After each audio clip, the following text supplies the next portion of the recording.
Hi സുഹൃത്തുക്കളെ, ഞാനിന്ന് കാസർഗോഡ് നീലേശ്വരം എന്ന് പറയുന്ന സ്ഥലത്തുള്ള കേട്ടോ. ഈ ഗ്രാമത്തിന് എന്താ പറയാ? പൂവാലങ്കൈ എന്ന് പറയുന്ന ആ ഒരു ഗ്രാമത്തിലുള്ളത് ഇതൊരു ക്ഷേത്ര കുളമാണ്. ഈ കുളത്തിൽ 1,00,000 മുകളിൽ കല്ലുകൾ വന്നിട്ടുണ്ട്. ഈ 1,00,000 മുകളിൽ കല്ലുകൾ ഒറ്റയ്ക്ക് നിർമ്മിച്ചിരിക്കുകയാണ് ഈ ഒരു ചേട്ടൻ. പേരെന്ന് പറഞ്ഞേ? വിനീഷ് എന്നാണ്. ഇതിൽ എത്ര കല്ലുകൾ വന്നിട്ടുണ്ട്? 1,00,000 കല്ലായിട്ടുണ്ട്.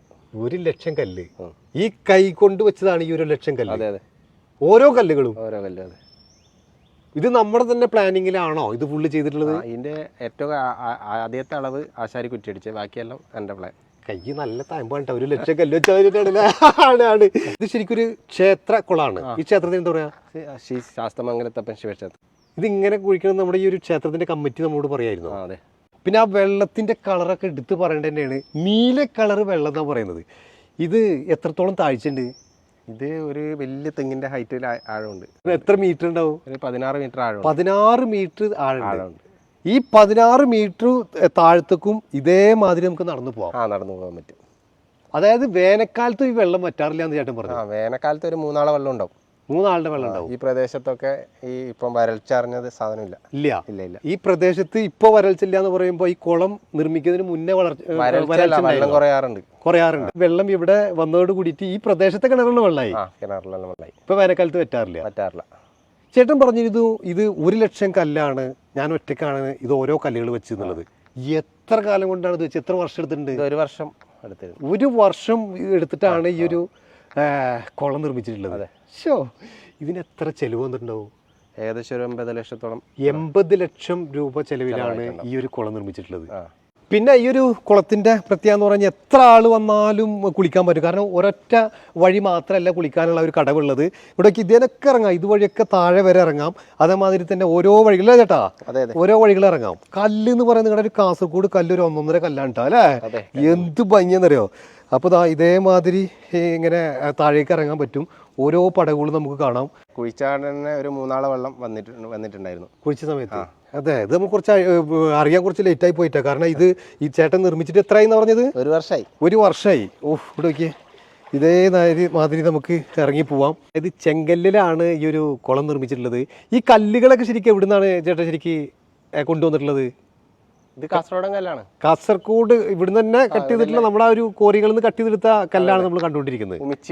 അതെ അല്ലേ? ഇത് നിർമ്മിക്കുന്ന സമയത്ത് 1,00,000 കല്ല് ആവശ്യം വരും എന്നൊക്കെയുള്ള ഒരു ചിന്ത ഉണ്ടായിരുന്നോ? ഇല്ല, 1,00,000 വിചാരിച്ചില്ല. പിന്നെ അങ്ങോട്ട് തുടങ്ങിയായിരുന്നു 1,00,000 കല്ലുകൾ അല്ലേ? വണ്ടികൾ ഇങ്ങനെ വന്നുകൊണ്ടിരിക്കുന്നു അല്ലേ? അതായത് നമുക്കിപ്പോൾ ഏത് വേനൽക്കാലത്തും, അതായത് എത്ര വെള്ളം വറ്റിയാലും ഇതിലേക്ക് ഇറങ്ങാൻ പറ്റുന്ന രൂപത്തിലാണ് ഓരോ പടവുകളും നിർമ്മിച്ചിട്ടുള്ളത്. അതായത് നല്ല വെള്ളം വരികയാണെങ്കിൽ ഇവിടുന്ന് ചാടാം. അത് കഴിഞ്ഞതാ ഇവിടെ പടികളായിട്ട് അടുത്തൊരു സ്റ്റെപ്പ് കൊടുത്തിരിക്കുന്നു. അത് കഴിഞ്ഞതാ താഴേക്ക് ഇറങ്ങാൻ അവിടുന്ന് മറ്റൊരു സ്റ്റെപ്പ് കൊടുത്തിരിക്കുന്നു. അതേപോലെ എത്ര സ്റ്റെപ്പുകളുണ്ട്? താഴെ വരെ ഉണ്ട്. എത്ര വെള്ളം വറ്റിയാലും താഴെ വരെ എത്താം അല്ലേ?